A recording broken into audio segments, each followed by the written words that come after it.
এখনো পর্যন্ত অর্থাৎ গত পরশুদিন থেকে কাজ শুরু করেছি। আমরা এখনো পর্যন্ত 700 মেট্রিক টন খাবার আমরা কিনেছি। তার সবগুলো এসে পৌঁছায়নি, যেগুলো এসেছে আমরা সেগুলো আজকে কাজ শেষ করছি।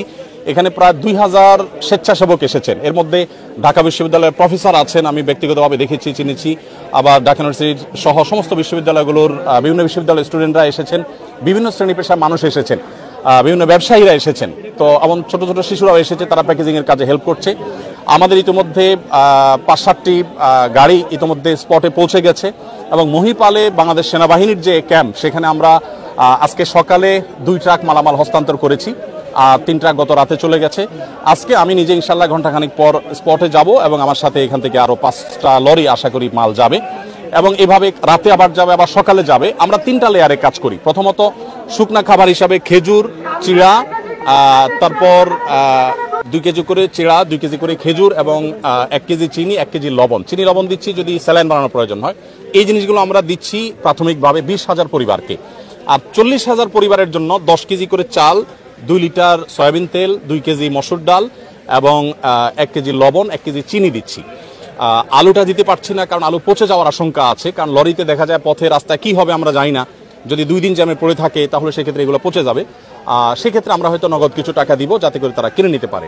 এটা হলো দ্বিতীয় লেয়ার, অর্থাৎ এখনও রান্না করার পরিস্থিতি নেই, আমরা শুকনা খাবার দিচ্ছি। খেজুর 4-5টা খেলে খাবারের কাজ হয়ে যায়।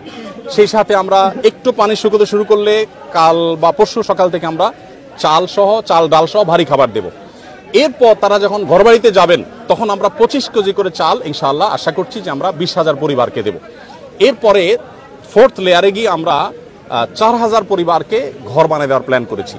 পরিপূর্ণ ঘর বানাতে না পারলেও 4 বান করে টিন এবং কিছু নগদ টাকা 10 বা 20,000 টাকা, যেটি আমাদের সুযোগ আমরা এটা দেবো।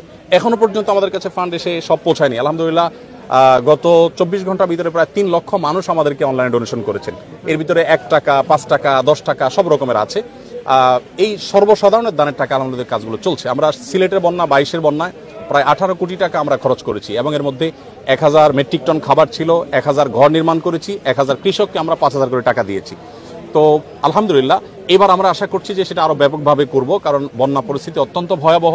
প্রতিনিয়ত আমাদের কাছে সাহায্যের জন্য মানুষ আসছে, রাত দিন আমাদের কর্মীরা কাজ করছেন, সর্বস্তরের মানুষ এখানে এসে কাজ করছেন।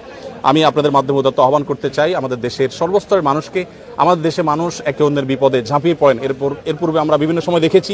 এবারও আশা করি যে এই বন্যায় আমরা প্রত্যেকে যার যার সাধ্য অনুযায়ী আমাদের আশেপাশে থাকা আমাদের জানাশোনা মানুষগুলোর পাশে আমরা দাঁড়াবো এবং সবাই যদি সম্মিলিতভাবে আমরা প্রচেষ্টা করি, জাতীয় দুর্যোগ মোকাবেলা করা কোনো ব্যাপার না ইনশাআল্লাহ বিদিনিল্লাহ। 40 বা 50 লক্ষ মানুষ আক্রান্ত, সেখানে আমরা বাকি 18-18.5 কোটি মানুষ যদি জেগে যাই।